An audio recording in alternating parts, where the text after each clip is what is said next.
할렐루야. 오늘 이 하루도 주님과 함께 승리하셨음을 믿음으로 선포합니다. 오늘 저녁부터 이제 이런 성경학교 진행되는데 위에서 기도해 주시고, 그리고 여러분들도 기도해 주셔서 우리 이상선 집사님 큰딸 참 코로나로 인해서 또 그런 어처구니 없는 일을 또 당할 수 있구나 마음이 많이 착잡했는데, 또 기도해 주셔서 잘 또 입원하고 치료 중에 있습니다.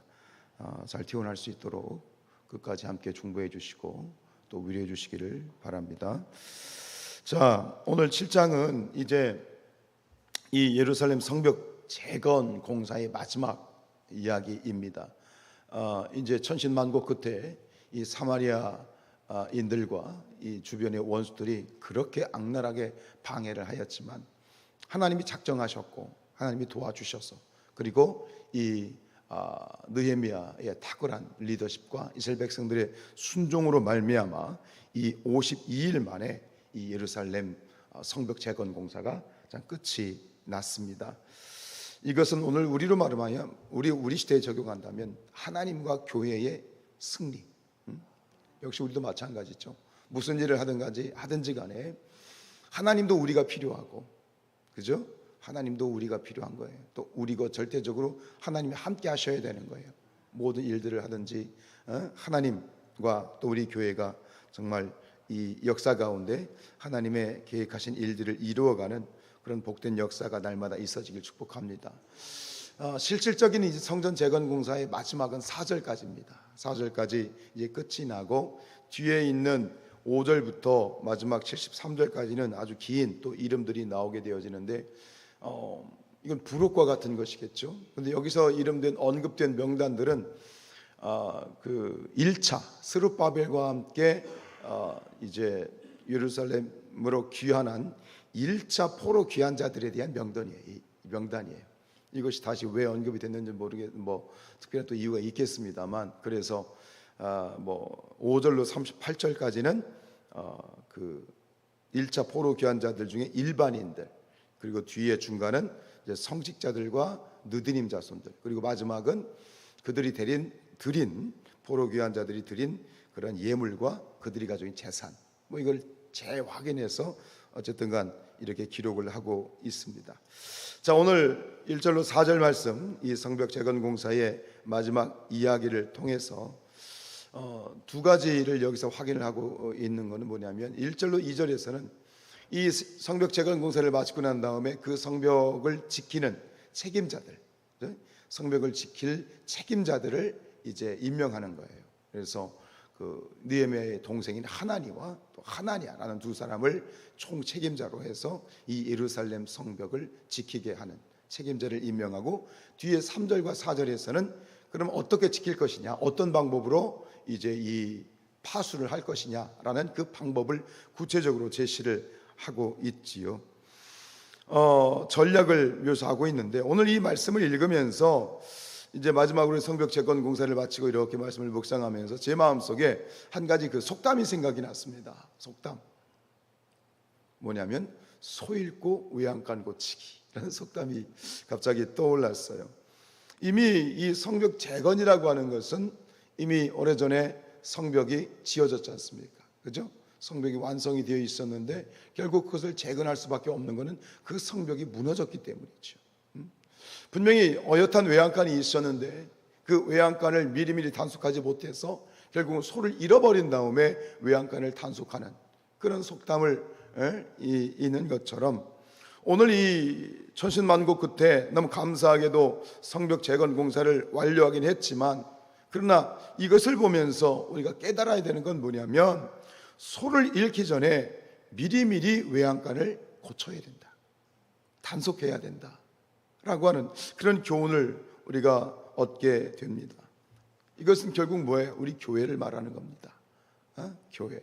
여러분, 교회가 하나님 앞에서 이 교회를 지키고 교회가 부흥하는 원리가 있는데, 저는 이렇게 얘기합니다. 세 가지로 얘기합니다. 교회가 부흥하는 원리는 첫 번째, 앞문을 넓게 열어야 돼.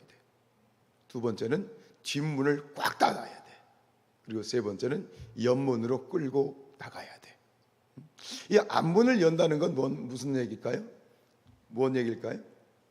전도에 대한 이야기입니다. 교회가 열심히 이제 전도하면 되는 거예요.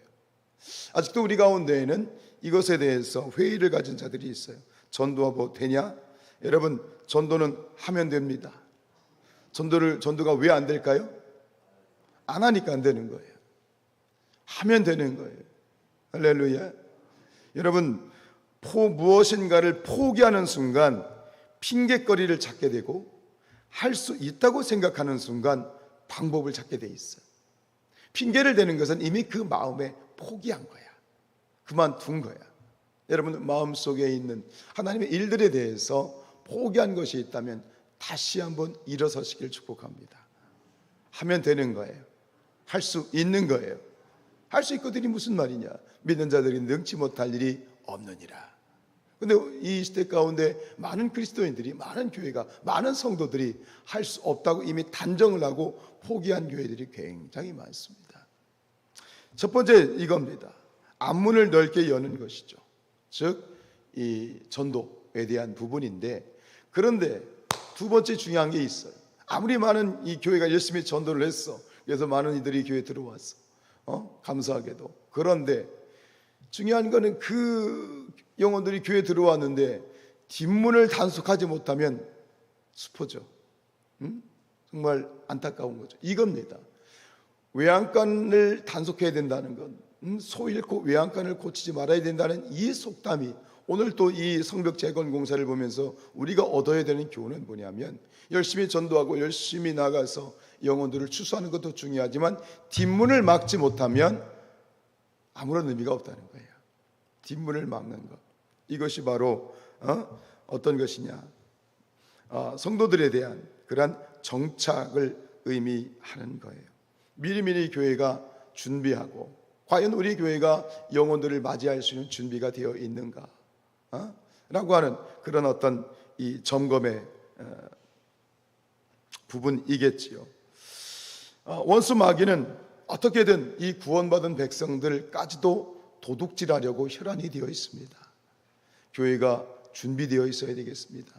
무장해 있어야 되겠습니까? 누구든지 그 어떤 이든지 오든지 간에 그 영혼들을 우리가 품고 이 성산교회 공동체 안에서 그들이 뿌리를 내릴 수 있는 그런 아름다운 옥토와 같은 우리 성산교회 밭이 되어야 되겠습니다. 씨를 뿌렸을 때 그것이, 이게 말씀의 원리하고 똑같은 거예요. 이 교회 밭도 마찬가지예요. 교회도 그 영혼의 씨앗이 뿌려졌을 때 뿌리를 깊이 내리고 30배, 60배, 100배의 결실을 맺을 수 있는 그런 옥토와 같은 밭이 돼야 돼요. 그런데 누군가 들어왔는데 텃세를 부려, 텃세를 부려서 이 영혼들이 정착을 하지 못한다거나, 그리고 준비가 되지 못하고 영적으로 준비가 되지 못해가지고 이곳에 뿌리를 내리지 못한다든가, 그럼 결국 뭐예요? 성벽이 무너진 거하고 똑같은 것이지. 뒷문을 잠그지 못한 것 똑같은 것이지. 여러분, 다시 한번 말씀드리지만 우리 성산교회가 누가 들어오든 어떤 자가 들어오든 이곳에서 뿌리를 깊이 내리고 아름답게 정착할 수 있는 그런 옥토와 같은 그런 우리 공동체가 되기를 축복합니다. 절대 텃세 같은 거 하들들 마세요. 뭐 우리 교회는 그런 교회는 아닌 것 같지만, 혹여나 만약에 텃세를 부려서 누군가 상처를 입는다면 성경의 교훈을 받아야 돼요. 연자맷대를 다리에 묶고 바다에 던지는 게 낫다고 그랬어. 사랑으로 품어주고, 누구든 품어주고, 그럴 수 있어야 되겠습니다. 그래서 중요한 게 있어요. 이런 어떤 영혼들이 교회에 왔을 때 그들을 잘 케어하고 뿌리를 내릴 수 있도록 하는 중요한 역할을 하는 분들이 누구냐? 그게 목자들이에요. 물론 목회자도 하고 다 하는 일이겠지만, 특별히 굉장히 중요한 그 역할을 하는 자들이 누구냐? 뒷문을 막는 역할을 하는 분들이 누구냐? 목자들이에요. 우리 성산교회는 10분의 목자들이 계시죠. 이분들이 모든 이 사역의 최전방에 있는데, 바로 이 목자와 그리고 목장이라는 이 소그룹, 이것이 바로 이 성도들이 이 교회 안에서 잘 정착할 수 있는 가장 중요한 그러한 이 모판과도 같습니다. 목자는 말 그대로 목자입니다. 목자는 평신도 목회자라는 뜻입니다. 우리 예수님은 어떤 분이십니까? 선한 목자라. 선한 목자는 양들을 위하여 목숨을 버린다 그랬습니다. 우리 사랑하는 이 목자들을 축복합니다. 그리고 오늘 이 새벽에 우리 모든 교회가 우리 목자들을 위해서 축복하며 중보하는 시간을 가졌으면 좋겠습니다. 기도해 주십시오. 하나님, 우리 목자들, 예전에 어떤 권사님이 이제 목자가 된 다음에 초반에 그런 말씀을 하시더라고요. 목사님, 제가 목자가 돼 보니까 목사님의 마음을 조금 알겠어요, 그러더라고요. 근데 이것은 목사의 마음이 아니라 누구의 마음이에요? 하나님의 마음이에요. 하나님의 마음. 결국은 이 영혼들을 돌보는 자리에 서게 되면 결국은 우리 선한 목자 되신 예수님과 우리 아버지 하나님의 마음을 알게 되는 것이죠. 결국은 아버지의 마음, 목자의 마음, 내 목숨까지도 아깝지 않게 정말 드리면서 헌신할 수 있는 그런 목자의 마음을 가질 수 있는 것, 우리 10분의 목자들을 축복하고, 하나님께서 또 성령의 충만한 은혜, 지혜와 성령이 충만한 우리 성산교회 목자들이 되길 축복합니다. 요즘 이제 후반기부터 이제 매일 토요일 새벽마다 이제 모여서 함께 주일 말씀, 목장 말씀을 또 미리 워크숍을 하고 함께 기도하고 있어요.